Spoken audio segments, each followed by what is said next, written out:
Nous allons lire du premier verset jusqu'au 5e verset. Amen.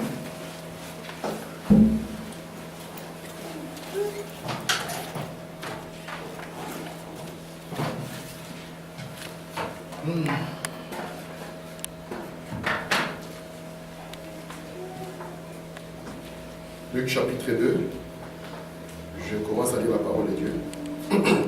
Il est écrit ceci: en ces temps-là, Paris, un édit de César Auguste, ordonnant un recensement de toute la terre. Ce premier recensement eut lieu pendant que Quirinius était gouverneur de Syrie. Tous allaient se faire inscrire, chacun dans sa ville. Joseph aussi monta de la Galilée, de la ville de Nazareth, pour se rendre en Judée, dans la ville de David, appelée Bethléem, parce qu'il était de la maison et de la famille de David, afin de se faire inscrire avec Marie, sa fiancée, qui était enceinte. Pendant qu'ils étaient là, le temps où Marie devait accoucher arriva. Et elle enfanta son fils premier-né, elle l'emmaillota et le coucha dans une crèche, parce qu'il n'y avait pas de place pour eux dans l'hôtellerie. Amen. Nous allons ouvrir aussi nos Bibles dans Proverbes chapitre 18. Et nous allons lire juste le verset 10. Proverbe 18, verset 10, la Bible dit ceci: le nom de l'Éternel est une tour forte, et les justes s'y réfugient, et se trouvent en sûreté. Amen. Amen. Prions le Seigneur. Éternel Dieu notre Père, te remercions encore une fois, Seigneur, pour ta grâce, ta miséricorde et tes bienfaits. Nous sommes infiniment reconnaissants, Seigneur Jésus, de nous avoir rassemblés ici ce matin. Amen. Afin d'édifier nos âmes, Seigneur. Alléluia. La parole comme tout mortel peut le faire. Et quant à l'interprétation, Seigneur, quant à la vie qui est derrière la parole, c'est toi qui la donnes, Seigneur. Amen. Ainsi nous te prions, Dieu, de nous mettre tous de côté, Seigneur. Yes. Que tu sois celui qui parle et celui qui croit, Seigneur. Et quand c'est là, oh Dieu, nous puissions être édifiés. Que tout ce qui se fera ici soit fait pour la gloire de ton nom. Alors que nous remettons tout notre être entre tes mains, au nom du Seigneur Jésus-Christ. Amen. Amen. Dieu le reçoive. Donc je vous salue encore une fois au nom du Seigneur Jésus-Christ. Amen. Et je vous souhaite à tous un joyeux Noël. Amen. Amen. Même si nous ne croyons pas que le 25 décembre soit le vrai Noël. Amen. Amen. Les textes que je viens de lire dans Luc au chapitre 2, c'est les textes que Frère Branham a utilisés il y a exactement 66 ans, lorsqu'il a prêché le 25 décembre 1949 la prédication de la divinité de Jésus-Christ. Alléluia. C'est des textes que Jésus a utilisés, que Branham a utilisés pour parler de Jésus. Et je voudrais aussi aujourd'hui, par rapport à tout ce que je disais le mercredi, de connecter un peu à l'événement que le monde est en train d'essayer de fêter aujourd'hui. Parce que nous ne sommes pas des réformateurs pour dire que nous allons fêter Noël et notre jour. Ce n'est pas cela. Et nous voulons que Noël aussi puisse avoir toujours une signification. Parce que nous avons compris que derrière chaque chose, chaque mot, il y a un concept. Alléluia. Ce qui est intéressant pour nous, c'est de saisir les concepts. Parce que même si nous disons Jésus est né au mois d'avril, et que nous nous mettons à fêter au mois d'avril, si nous ne comprenons pas le concept qui est derrière cela, cela signifie que nous n'avons rien compris de Dieu. Parce que lorsque Branham prêchait ce message, lui-même il disait aux gens joyeux Noël, et il précisait, il disait que selon le plan de Dieu, nous savons que Jésus ne peut pas naître le 25 décembre. Aujourd'hui, quand j'étais avec ma femme dans la voiture, je disais, si les catholiques étaient intelligents, ils auraient essayé de dire que Jésus est né quelque part en Afrique du Sud. Parce que vers l'Afrique du Sud, là c'est chaud. Et vers le nord, là c'est froid. Et quand nous regardons la nature autour de nous, nous trouvons que Dieu, d'abord, la première Bible, c'est la nature.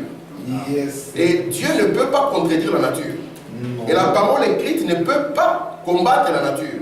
Et c'est pour ça que nous disons avec certitude que Jésus n'est pas né le 25 décembre. Pourquoi il n'est pas né le 25 décembre? Parce que si vous allez en Israël le 25 décembre, vous allez trouver qu'il y a la neige partout sur les collines. Et selon le plan de Dieu, un agneau aussi n'est né même pas au mois de décembre. Il naît plutôt au mois d'avril. C'est pour ça que Branham dit que nous croyons qu'il est quelque part vers les débuts du mois d'avril. Amen. Amen. Mais ce que nous allons faire aujourd'hui, Frère Branham dit dans la divinité de Jésus-Christ, il dit que l'un des plus grands dons, c'est le paragraphe 38, Au paragraphe 37, il parle du 25 décembre. Au paragraphe 38, il dit, l'un des plus grands dons que Dieu ait jamais fait au monde, c'est Jésus-Christ. Ça, nous le savons. Maintenant, je voudrais parler ce matin de sa divinité. Qui il est. La plupart des gens le considèrent comme un petit bébé couché là, dans la crèche, et ainsi de suite.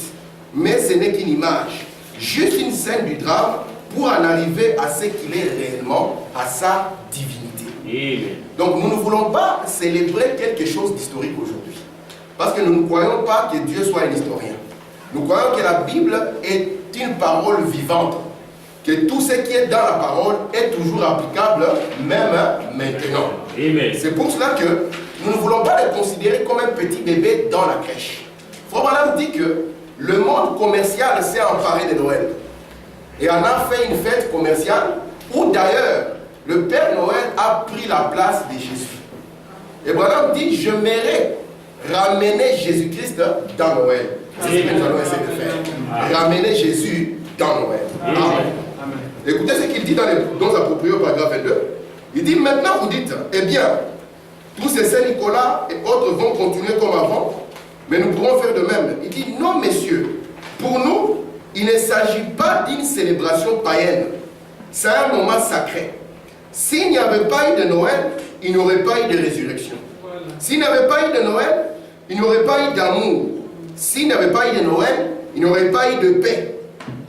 Il dit, il n'y aurait pas eu de vie à venir pour les croyants s'il n'y avait pas de Noël. Donc le mot Noël, ou bien le concept de Noël a quelque chose d'important pour nous. Parce que nous trouvons que s'il n'y a pas Noël, nous n'avons pas la paix. Amen. Donc si Noël n'est pas là, nous ne connaîtrons jamais Jéhovah Shalom. Vous comprenez? Si Noël n'est pas là, il n'y a pas la résurrection. Si Noël n'est pas là, il n'y a rien. Écoutez, frère Branham, il continue par paragraphe 88. Il dit, si vous êtes tellement reconnaissant pour Noël, ce n'est pas pour dire, je donne un cadeau aux Jones et eux, ils m'en donneront un cadeau en retour. Nous n'avons rien de contre que quelqu'un donne un cadeau à son frère en lui disant, joyeux Noël, frère. Mais Branham dit, nous devons aller au-delà de ça. Frère Branham dit, aujourd'hui, tout ce qui intéresse les gens, c'est quand ils se lèvent le matin, à savoir quel est le cadeau que je vais avoir, qu'est-ce que je vais recevoir. Frère Branham dit, ce n'est pas vraiment le fait que tu donnes un cadeau à ton frère pour qu'il t'en donne aussi un en retour. Écoutez, il dit, je vais voir ce que j'ai reçu ce matin. Il dit, pourquoi donc n'ouvrez-vous pas votre cœur pour voir ce qui s'y trouve, pour découvrir ce que vous avez reçu ici? Si nous découvrons qu'il est vide et qu'il n'y a que des credos imaginaires, les soucis du monde, pourquoi ne pas demander à Christ de les remplir? Faites-le afin que vous saisissiez la réelle signification de Noël. C'est Christ en vous, Dieu habitant dans le cœur de l'homme. C'est cela ce que signifie le véritable Noël. William Branham dit, au lieu d'attendre seulement les cadeaux, arrêtez-vous un instant, regardez un peu votre cœur. Est-ce qu'il est vide? Est-ce qu'il est rempli des soucis du monde? Est-ce qu'il est rempli que de théologie?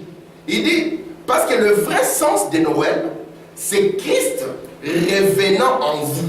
Amen. Et quand Branham nous prêche il nous prêche à M. Sleur, et il commence à nous montrer le mystère que le septième ange était censé révéler. Il nous montre que le septième mystère, c'est le mystère de Dieu. Amen. Amen. De Christ, montrant que la sagesse et toute la divinité ont été restaurées à l'homme. Amen. Amen. Amen. Alors, je crois de tout mon cœur que Noël, ce n'est pas un jour. Et je vais dire, voilà, ce n'est pas un jour quelconque, mais c'est une expérience. Amen. Parce que le Dieu que nous sommes en train de présenter, c'est le Dieu qu'on connaît par expérience. Amen.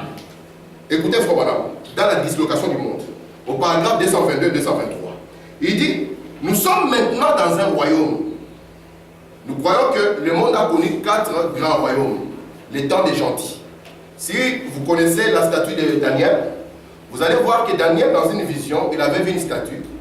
La tête était d'or, et puis ça s'est dégradé de matériaux précieux à l'argent, et puis continuant jusqu'à ce qu'on trouve que c'était le fer mélangé à l'argile.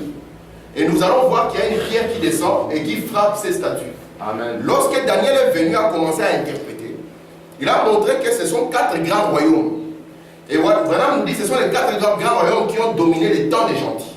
Commençant par l'Empire babylonien, nous avons eu les Médo-Perses, nous avons eu les Grecs et nous avons eu les Romains qui ont eu 2 formes, la Rome papale et la Rome païenne. Amen. Et puis nous voyons la pierre qui vient et qui frappe cette statue afin que la pierre aussi devienne aussi un autre royaume. Amen. Amen. Écoutez maintenant, frère Branham, il dit, et nous sommes maintenant dans un royaume, assis dans les lieux célestes avec le roi éternel. Alléluia. Donc, tel que nous sommes ici, nous sommes assis dans les lieux célestes avec le roi éternel. C'est pour ça que Branham dit que nous ne sommes pas ici en bas, nous vivons ici en haut. Parce qu'en bas, ce sont les fléaux. Et nous, nous sommes en haut, assis avec le roi éternel. Écoutez, Amen. il dit, jouissant de la vie éternelle par la parole éternelle, allant à un ciel éternel. Il dit, pour être pour toujours avec lui. Paragraphe 223, écoutez attentivement. Car nous recevons un royaume qui ne peut être ébranlé. Toutes ces autres choses se disloquent. Écoutez, Branham, ici nous sommes en 1963. Écoutez le prophète, l'Amérique se disloque. Très bien. L'Europe, ici il dit l'Europe. L'Europe se disloque. Nous avons fui l'Afrique, nous avons dit nous venons à l'Europe. Là où nous allons être sauvés. En arrivant ici, on nous a dit trop tard. L'Europe est en train de se disloquer. Écoutez, frère Branham. Alors nous avons dit non. Comme c'est le réveil de la Chine, nous allons courir en Chine. William Branham dit ici, l'Asie se disloque. Très bien. Il dit, le monde entier se disloque. Il dit, mais nous sommes dans un royaume éternel. Alléluia. Il ne peut pas être ébranlé. Branham dit Amen. Écoutez, où la fête de Noël est chaque jour. Amen. Alléluia. Branham dit là, la fête de Noël, ce n'est pas l'observation d'une date. Il dit, mais c'est quelque chose de continuel. Amen. Parce que l'éternité, vous ne savez pas l'arrêter. C'est une expérience continuelle qui n'a pas besoin d'être remontée. C'est pour ça que nous devons être ici en haut. Amen. Là où Noël est fêté chaque jour. Amen. Et frère Branham me dit, j'aimerais que vous saisissiez l'essence de Noël. Et il dit, Noël c'est quoi? Il dit, c'est Christ en vous. Amen. Amen. Amen. Écoutez, je crois que à Noël, souvent, dans les naturels, les gens s'offrent des cadeaux. Je vois frère Benjamin. Frère Benjamin, je ne sais pas si tu as prévu un cadeau pour moi. Je serais très content de l'avoir à la sortie. Alléluia. Écoutez, frère Branham, il dit dans pourquoi il fallait que ce soit les bergers. Il dit, au paragraphe 243, reçois-nous, Seigneur, nous acceptons ton cadeau de Noël. Amen. Vous savez, les cadeaux de Noël de Dieu, parce que Dieu aussi a un cadeau qu'il veut nous donner à Noël.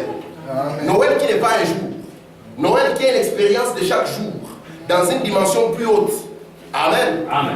Écoutez, frère Branham, il dit, nous acceptons ton cadeau de Noël, le Messie, Très bien. Amen. virgule, la parole ointe qui confirme ta présence parmi nous. Amen. Donc, quand la parole était ointe, confirmant la présence de Dieu au milieu de son peuple, vous vous souvenez qu'il avait dit que sa présence est en train d'enlever une église, amen. Amen. Alléluia. Donc, Branham dit, c'était ça le cadeau de Dieu. Amen. Amen. Les cadeaux de Noël pour vous. Vous le croyez? Amen. Il continue, 244. Que pouvons-nous faire, Dieu bien-aimé? Que puis-je faire? Aide-moi ainsi que ces autres bergers à travers le monde, Seigneur. Les bergers de la parole pour la proclamer. Il dit, au nom de Jésus-Christ, nous recevons ton cadeau de Noël. Virgule, la parole de Dieu faite chair en nous. Alléluia. Amen. Amen. Amen. Et plus bas, dans les paragraphes 262, plus bas, il dit, voilà le seul cadeau de Noël que je connaisse. C'est le cadeau de Dieu qu'il a donné au monde. Son Fils unique. Écoutez, il est le même hier, aujourd'hui et pour toujours.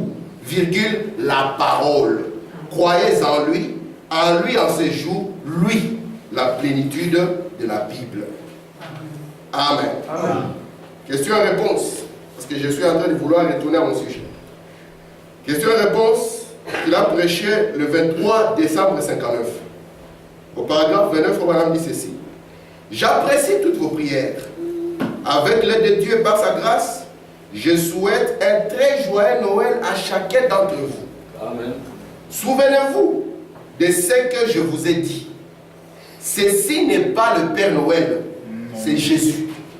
D'ailleurs, Frère Branham nous donne un conseil. Il dit, ne dites jamais à vos enfants que le Père Noël est passé dans la cheminée, qu'il a déposé les cadeaux. Il dit, parce que si vous commencez comme ça, c'est un mensonge que vous commencez à donner à vos enfants. Quand demain vous allez leur dire que Jésus était mort pour eux, ils vont comprendre que c'est toujours dans le cadre du Père Noël. Et en grandissant, ils découvriront que c'est un mensonge. Il faut vraiment dire, lorsque vous donnez un cadeau à votre enfant, dites à vos enfants que c'est papa qui vous donne ces cadeaux. Amen. Moi, mes enfants ne croient pas au Père Noël. Amen. Un jour, un de mes petits était quelque part, je crois, dans leur école, et je crois que c'est le directeur qui s'était un peu déguisé un peu. Il a dit, mais je te reconnais, monsieur. Je sais que c'est toi. Alors il me faisait rire, il me dit, tu vois les autres quand ils courent vers lui, il dit, moi je marche calmement. Parce que nous devons commencer à donner aux enfants la vérité de Amen. Amen. leur montrer. D'ailleurs, je suis passé une fois devant une crèche et j'ai vu la manipulation. Dans cette crèche, il y avait une statue de Joseph, une statue de Marie, et dans la crèche, il y avait un petit Père Noël barbu. Amen. Amen. Alors nous voulons enlever le Père Noël. Nous voulons enlever le petit Jésus de la crèche. Mais ce que nous voulons mettre, c'est Christ en vous. Amen. Et c'est ça le royaume. Amen. Yes, Et sir. c'est ça le véritable Noël. Amen. Faut Branham dit, c'est le seul Noël que moi, Branham, je connaisse. Amen. Yes. Je ne connais pas un autre que celui-là. Et je continue ici. Faut Branham dit ceci. Il dit, montrons aux enfants, pas le Père Noël, c'est Christ c'est Jésus. Il dit, voyez-vous, Christmas signifie Christ. Et nous nous promenions en voiture hier, montrant aux enfants toutes les maisons décorées, tout cela. Voilà, c'est très joli.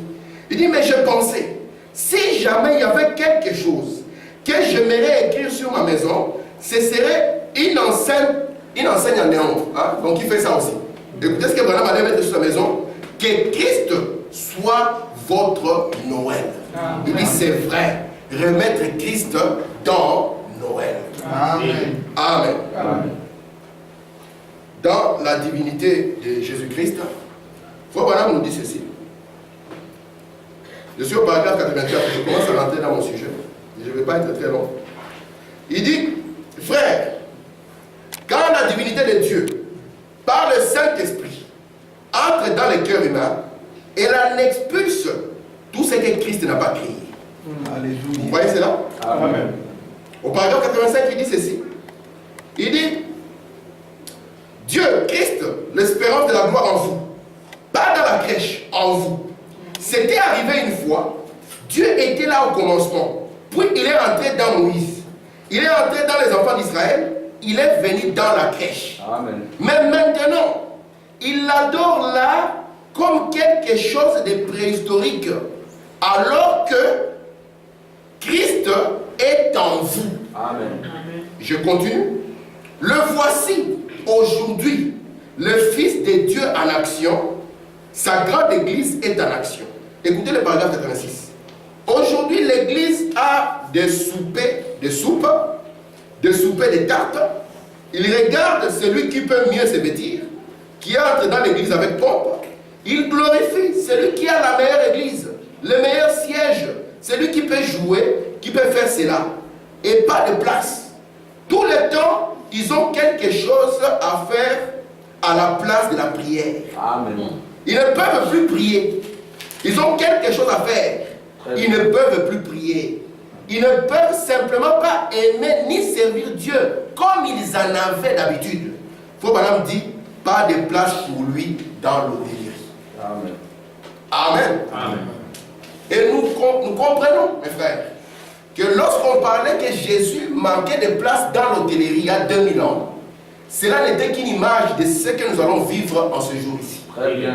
William Branham dit, alors qu'il n'est pas un Dieu historique, pour que nous puissions jeter nos yeux il y a 2000 ans dans le passé, pour que nous croyions à cet événement de tout notre cœur. Alléluia. Mais Frère Branham dit, à quoi vous servirez le Dieu de Moïse s'il n'est pas votre Dieu aujourd'hui? C'est ça. À quoi vous servirez un feu qui est peint au mur si ce feu ne peut pas vous réchauffer aujourd'hui? Amen. C'est pour cela qu'il dit, Alléluia. si hier là-bas il n'avait pas eu de place dans l'hôtellerie, considérez aujourd'hui que l'hôtellerie c'est votre cœur. Alléluia. C'est pour ça qu'il dit que nous trouvons que les gens n'ont plus cet engouement de servir Dieu comme ils les servaient auparavant.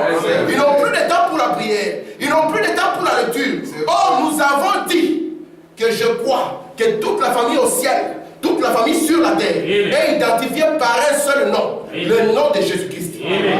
Amen. Et nous avons montré ici, mes frères, en lisant Frère Branham, citation après citation, que Branham ne croit pas que Jésus, lorsque vous dites Jésus, cela se limite à un mot qui signifie seulement Jésus. Et lorsque vous dites Noël, cela ne signifie pas seulement un mot appelé Noël. Mais derrière chacun de ces concepts, nous avons quelque chose de solide qui doit les tenir. Alléluia. Amen. Amen. Et c'est pour ça que je crois que Christ en vous ne peut pas être oisif. Non. William Branham dit, c'est que Dieu attend de vous un caractère. Et il dit que votre caractère est taillé par ce que vous regardez, par ce que vous lisez, par ce que vous écoutez. Et quelqu'un pose la question à Frère Branham. Il dit, Frère Branham, comment est-ce que je peux grandir dans l'amour de Dieu? William Branham dit, lire et prier. Amen.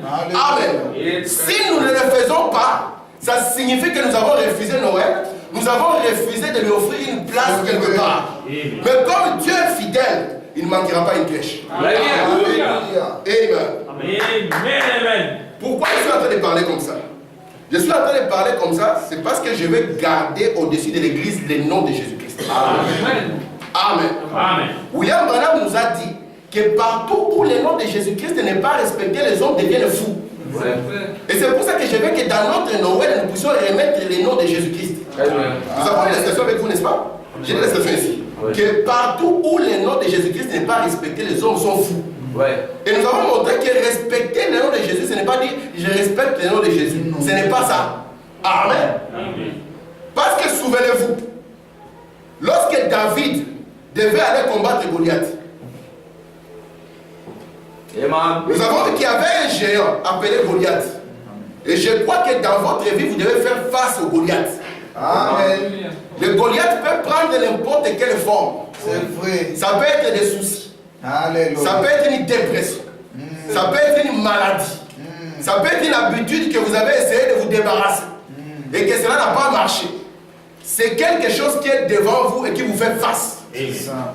Lorsque David voulait aller le combattre, regardez ces géants-là, préhistoriques, comme dit Frère Branham, il avait terrorisé tout Israël. C'est vrai.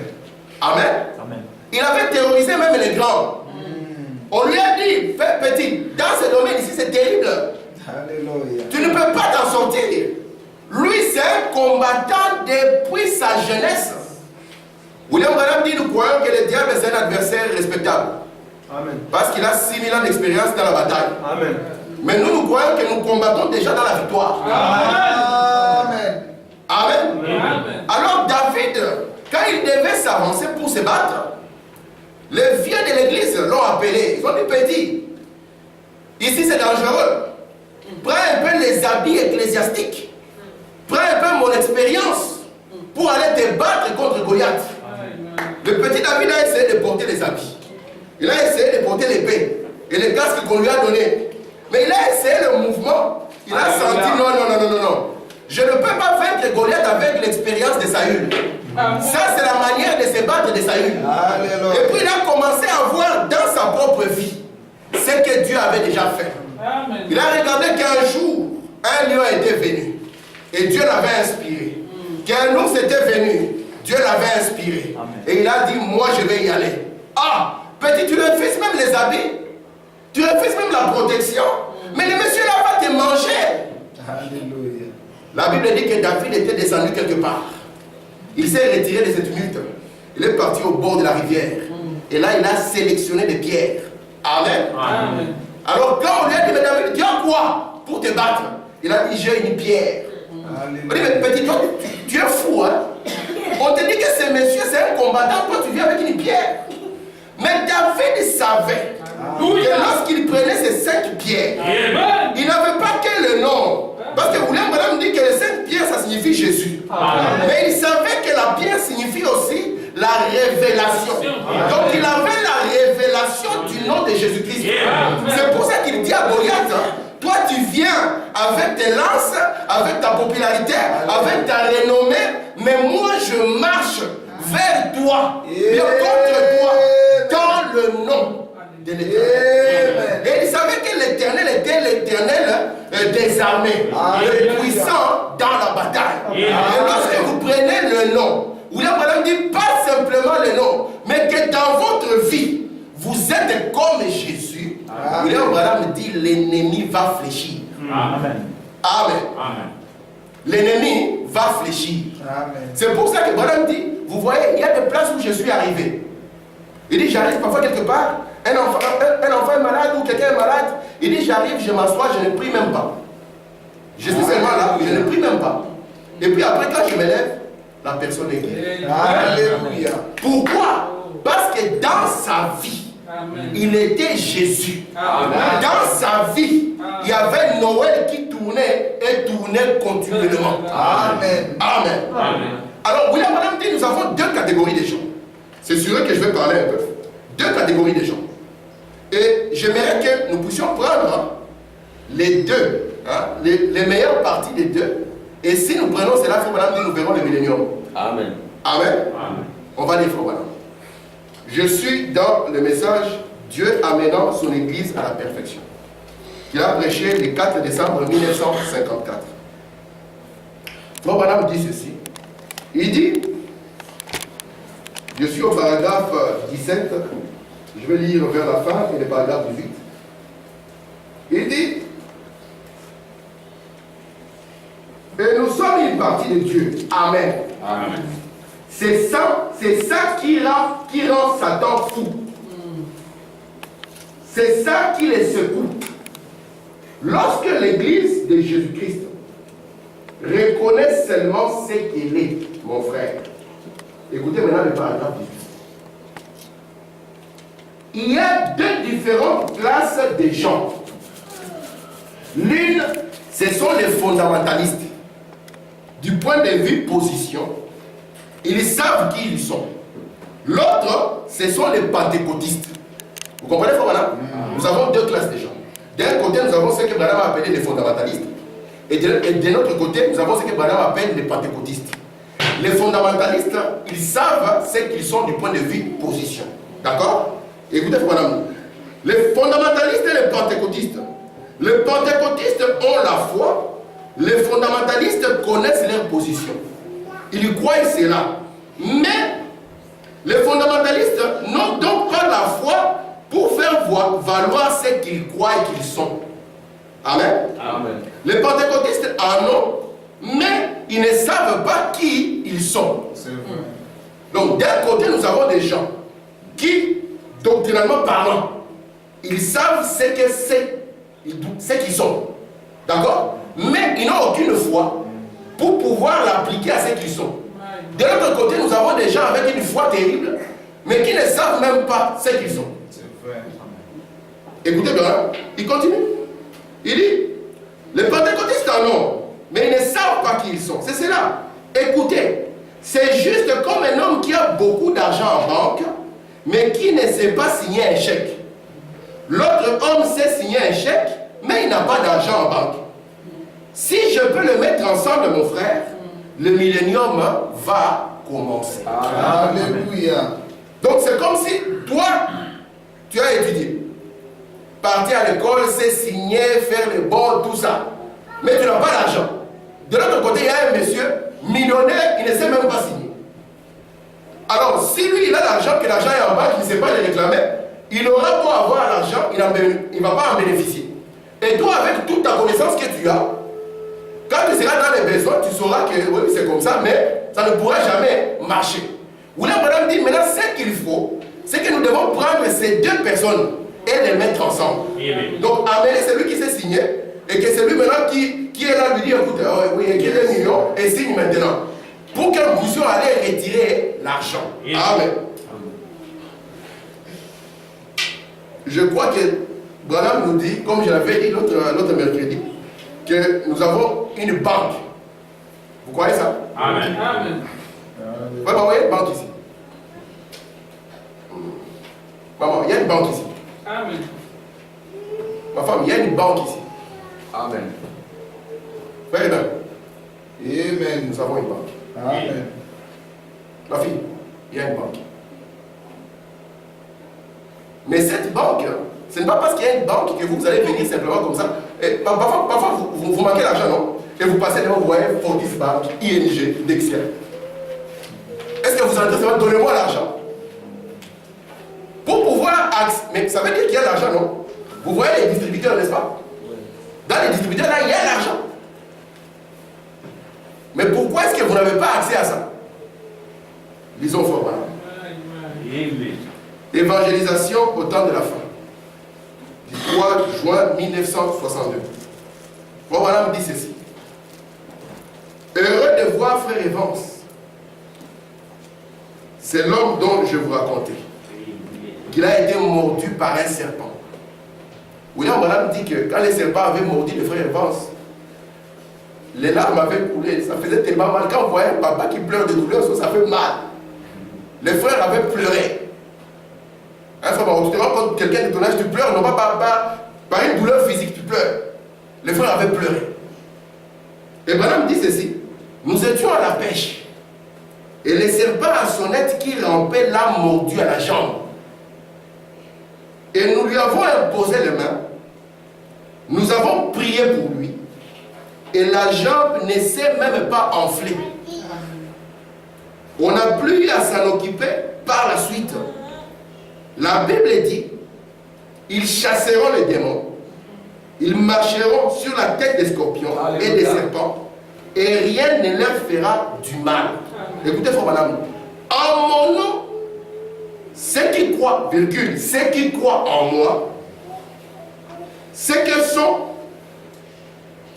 tout le pouvoir et qu'ils feraient. Écoutez, mais si simplement vous n'avez pas peur, si quelqu'un vous donnait un chèque signé d'un nom au bas et vous emportiez ce chèque dans votre poche pendant votre vie, cela ne vous ferait pas du bien. Vous devez encaisser ce chèque. Chaque promesse de la Bible est signée au bas au nom de Jésus. La banque du ciel est responsable.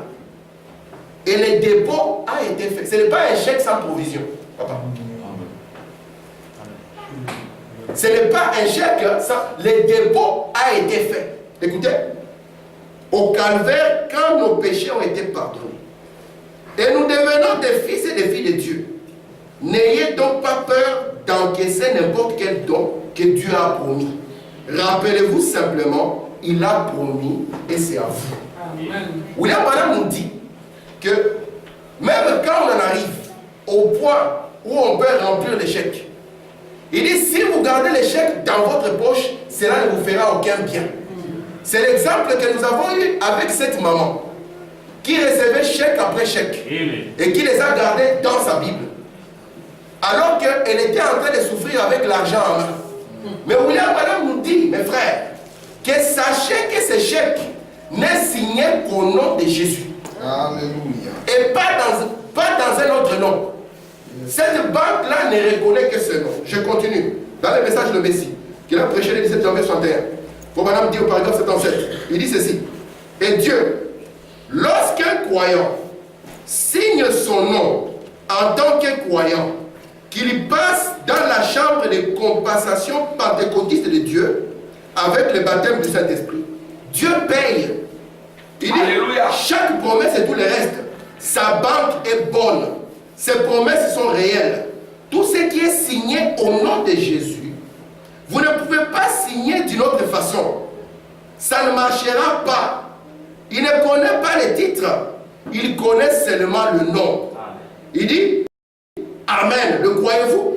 Il dit certainement oui, messieurs. Son nom est la seule chose. Il a dit, demandez au Père en mon nom. Maintenant, n'allez pas me mettre là-dessus 4 ou 5 noms différents. Il ne connaît rien de cela. L'échec va revenir en retour. Vous aurez un faux, une imitation. Mais chaque fois que vous passez par la chambre de compensation, et Dieu vous y laisse passer, et vous recevrez ce que vous avez demandé. Amen. C'est Sandra, comme tu viens d'arriver, que j'étais déjà parti. J'aimerais juste te donner une petite idée de ce que je suis en train de parler avec maman aussi. Nous sommes en train de parler, nous avons parlé un tout petit peu sur Noël. Et nous avons montré que dans ces messages où nous sommes, nous ferons une grande erreur de nous limiter au mot. Un grand mot comme Noël dit seulement Noël. Mais qu'est-ce que signifie Noël? Ici, nous venons de lire qu'il nous dit que le nom qu'il nous faut, c'est le nom de Jésus. Mais qu'est-ce que signifie le nom de Jésus? Branham a commencé à nous dire que Noël, ce n'est pas simplement nous envoyer des cadeaux. D'ailleurs, nous ne croyons même pas que Jésus est né le 25 décembre. Parce que le 25 décembre, c'était une fête païenne romaine. Qu'ils ont essayé, parce qu'ils se sont infiltrés dans les choses de Dieu. Et ils ont essayé d'amener leurs habitudes païennes dans les choses de Dieu. Amen. Amen. Alors, Branham nous dit que nous ne sommes pas en train de célébrer une fête païenne. Non, messieurs. Il dit que nous ne sommes pas aussi en train de pointer un petit bébé qui est né il y a 2000 ans. Pour Branham, la fête païenne n'est pas Noël. Parler d'un bébé qui est né depuis 2000 ans n'est pas Noël non plus. Il dit nous parlons de Noël lorsque nous parlons de Christ naissant dans notre cœur. Amen. Et il dit Noël n'est pas un jour, il dit Noël c'est chaque jour. C'est vrai. Amen. Amen. Et c'est pour ça que nous avons montré maintenant qu'est-ce qu'est le nom de Jésus. Branham nous a dit que le nom de Jésus, ce n'est pas seulement un mot appelé Jésus. Il dit, quand vous dites, je prie dans le nom de Jésus, il dit, cela signifie que dans votre propre vie, vous êtes comme Jésus. Amen. C'est pour cela qu'un jour, il y avait les 7 fils de Séva qui sont venus pour chasser un démon. Ils ont dit, nous te chassons au nom de Jésus que Paul prêche. C'est comme quelqu'un qui dit, je chasse un esprit au nom de Jésus-Christ, le Dieu de Branham. Cela ne change rien. Ce n'est pas parce que tu dis Jésus-Christ, le Dieu de Branham, que ça change quelque chose. Non, monsieur. Branham nous dit que l'esprit là s'est retourné contre eux et les a frappés. Et l'esprit a dit, je connais Jésus. Je connais Paul. Vous risquez d'entendre l'esprit vous dire, je connais Jésus, je connais Branham. Vous, qui êtes-vous? Et c'est pour ça qu'il nous montre ici que nous ne pouvons pas venir dans notre propre nature. Lorsqu'on parle du nom, on ne parle pas d'un mot. C'est Sandra, tu portes le nom de ton père parce que la vie de ton père est en toi. Amen. Le sang de ton père est en toi. C'est pour cela que tu portes le nom de ton père. Le nom, ce n'est pas un mot. Le nom, c'est une vie. Le nom, c'est une nature. Le nom, c'est un caractère. Alléluia. Et c'est ça le véritable Noël. Amen. Si en vous, il n'y a pas le caractère divin, si en vous, il n'y a pas le nom divin, si en vous, il n'y a aucune trace de la divinité, alors vous n'avez jamais connu Noël. C'est vrai. Amen. Amen. Et il vient de nous dire ici que la banque du ciel, frère Mao, elle est remplie. Mais cette banque-là ne reçoit que les chèques signés au nom de Jésus-Christ. Amen. Amen. Parce que Dieu ne peut pas vous faire des promesses dans la parole et ne pas les tenir. Vous voyez les frères Avance quand ils sont rentrés, et que le frère Avance a raconté son expérience, et qu'il a dit, mes frères, j'ai été mordu par un serpent. Son frère lui a dit, mais tu connais ce genre de serpent, il est dangereux. Nous devons courir à l'hôpital. Le frère Avance lui a dit, mais papa, où était l'hôpital quand moi j'étais là-bas? Là où il n'y avait pas la civilisation. Mais il y a longtemps que je suis mort. Qu'est-ce qu'il va encore faire à l'hôpital? Pour lui, c'était déjà réglé parce qu'il savait que l'échec avait été émis. Très bien. Déjà. Très bien. Amen. Amen. Amen. Frère Branham nous dit ceci. Amen. Il dit que je suis dans le message témoignage qu'il a prêché le 3 janvier 54, au paragraphe 35. Il dit, chaque homme aujourd'hui, il sait que s'il prend le nom de Jésus, n'importe quel endroit où il rencontrera l'ennemi, l'ennemi sera défait. Il dit, j'ai rencontré des sorciers. Parce que les Congolais ont très peur des sorciers. Oui. J'ai rencontré des démons. Les Congolais ont très peur des démons. Une fois dans une église, on avait dit aux gens, nous voulons prier pour un cas de démonologie terrible ici. Que celui qui sent qu'il n'est pas fort, qu'il quitte la salle. La salle s'est vidée. My. Les gens ont pris la poudre. Parce que ici c'est terrible, vous risquez de ramasser. La salle s'est vidée.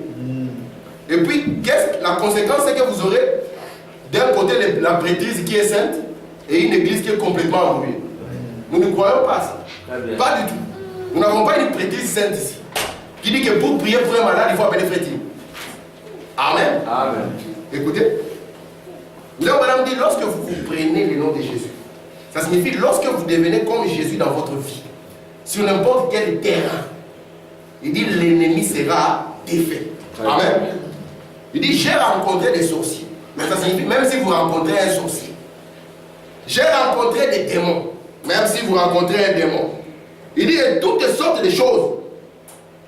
Il dit je peux vous dire que le nom de Jésus-Christ n'a pas perdu sa puissance. Amen. Amen. Alors, dans le seul lieu d'adoration auquel Dieu a pourvu, au paragraphe 173, il faut qu'on dise ceci. Les sangs devaient être mis sur le poteau. Et ces sangs, parce que lorsque Dieu avait dit à Moïse, il dit, mettez les sangs sur le poteau et sur le linteau, n'est-ce pas? Et quand l'ange de la mort passera, il verra que le sang est là, n'est-ce pas? Oui. Maintenant, va nous interpréter pourquoi on avait dit les sangs sur la porte, sur le linteau. Écoutez, sur le poteau. Les sangs devaient être sur le poteau. C'est sang qui était la vie d'un animal. Tu en mangeras la chair, mais le sang qui est la vie, tu les répandras. Les sangs devaient être mis sur le poteau et le linteau de la maison où le sacrifice a été agréé. Il faut madame dire gloire à Dieu. Il dit qu'est-ce qu'est la vie? Il dit la vie c'est le nom. Il plaça le nom de la personne. Faut dire, lorsque vous approchez d'une porte, avant de sonner, vous regardez quel est le nom qui est écrit sur la porte. Si j'arrive et que j'arrive dans l'immeuble de la sœur Sandra, je ne sais pas où elle est, je vais regarder un peu aux portes. Et lorsque je vois sœur Sandra, cela parle de la nature, de la vie de la personne qui est à l'intérieur. Amen. Et les sangs qu'on voyait parlaient de la vie qui était à l'intérieur. Et vous savez que l'Ancien Testament n'était qu'un type. Aujourd'hui, nous n'avons pas un sang chimique à vous appliquer dessus. Non. Mais il y a une vie littérale. Amen. Qui doit se retrouver en vous. Oui. C'est ça le sang qui est appliqué sur le porte et sur le linteau. Alléluia. Et lorsque le jugement vient, trouve Noël, il comprend que celui-ci vit ici en haut. Et le jugement ne peut pas toucher cet endroit. Amen. Amen. Vous êtes là? Amen. Yes. Frère Bala me dit, remarquez que le sang qui était sur la porte parlait du nom de ceux qui étaient à l'intérieur. Il ne peut pas mettre son nom dans Babylone. Il faut vraiment dire virgule, les églises. Très bien. Alléluia. Ce sont elles qui ont pris son nom, mais lui ne leur a jamais donné. Ici, c'est une usurpation d'identité. Amen. Même si au-dessus de l'église, vous écrivez Église puissante du Dieu très vivant. Véritable église de Dieu lui-même. Nous comprenons ici que Branham dit c'est eux-mêmes qui s'appellent comme ça. Mais quand Dieu, même le diable sait que ce ne sont pas des églises Dieu vivant. Les catholiques, vous savez pourquoi ils sont appelés églises catholiques? Parce que catholique signifie universel. Parce qu'ils savaient que Jésus-Christ avait un corps qui était une église universelle. Alors ils ont dit, nous allons nous appeler nous-mêmes église universelle. Mais vous et moi, nous savons que c'est l'église de Satan. Moi, je l'ai dit sans frémir, c'est l'église de Satan. Amen. Très bien. Mais comment est-ce que l'église de Satan ne s'appelle pas église de Satan? Ils appellent église de Dieu.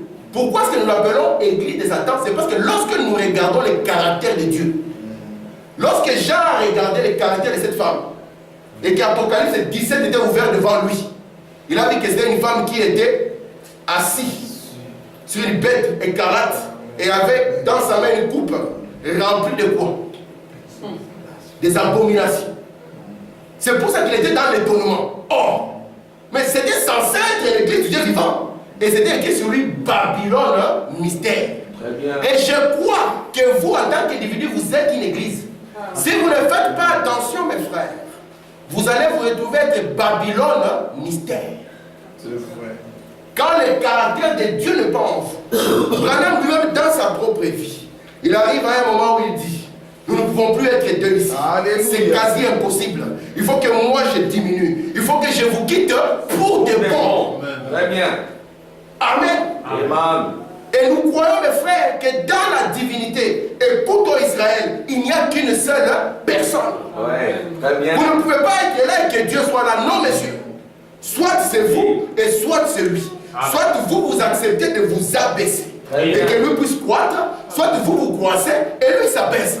C'est pour ça que Branham nous a dit que nous sommes morts à notre propre nom. Ça signifie que nous sommes morts à notre propre vie. Nous sommes morts à notre propre nature afin de vivre dans sa nature. Alléluia. Je ne dis pas que vous ne commettrez pas d'erreur. Cette chair, c'est l'erreur. Amen. Amen.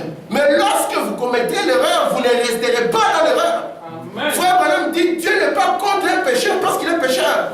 Il dit, Dieu est contre un pécheur parce qu'il veut demeurer un pécheur. Amen.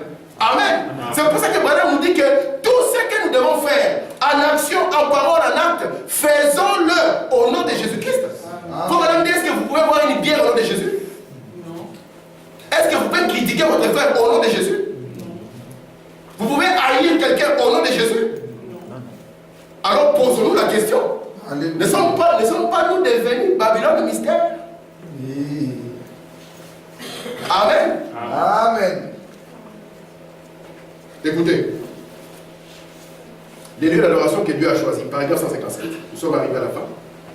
Nous sommes morts à notre propre nom. Nous avons été ensevelis. Nous sommes ressuscités en son nom. Vous voyez, nous ne nous appartenons plus nous-mêmes.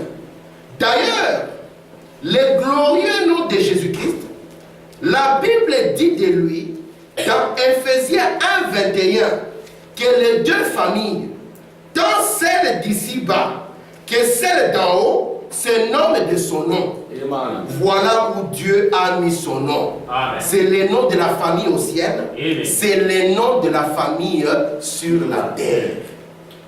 Amen. Voilà dit. Amen.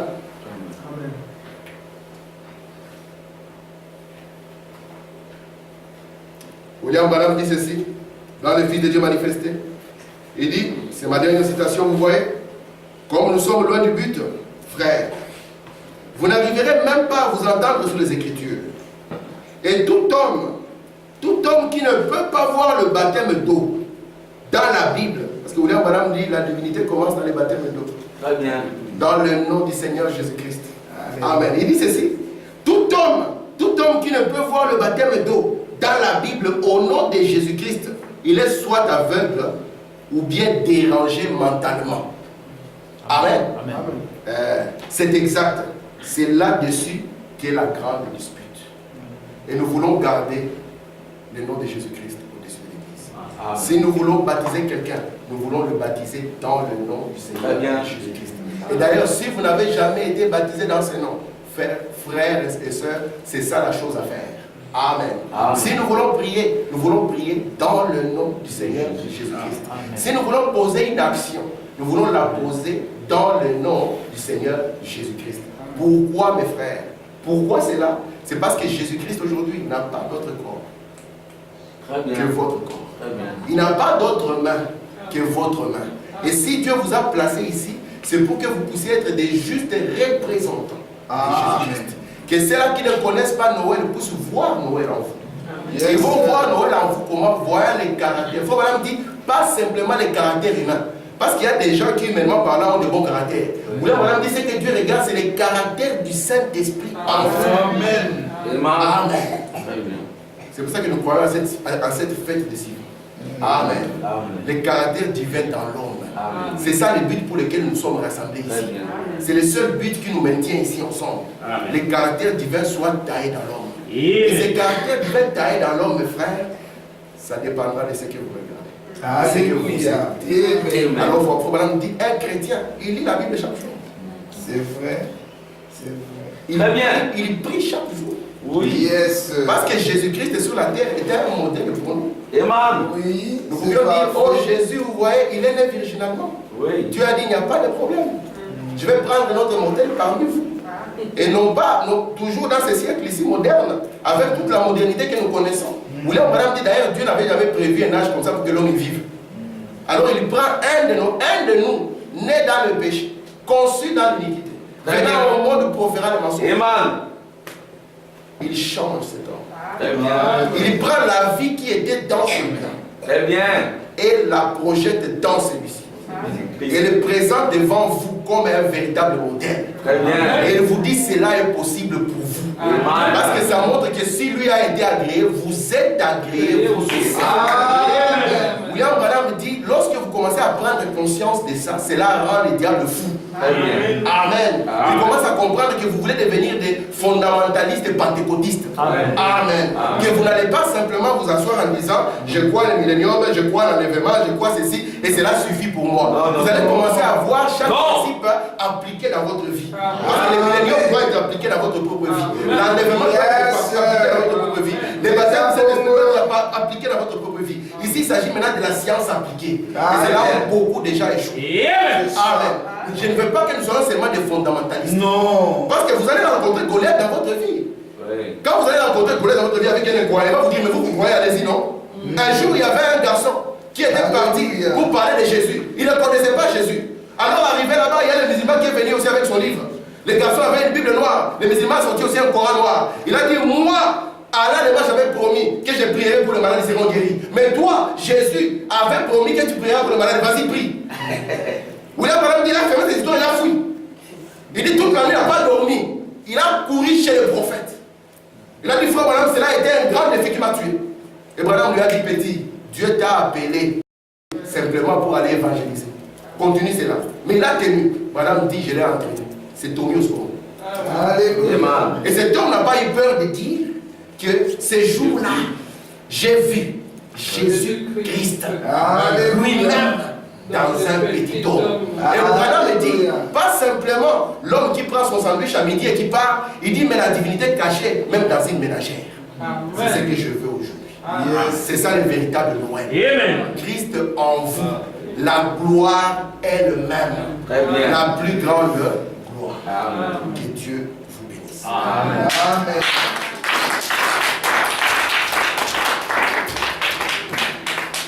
Nous allons nous mettre debout. Amen.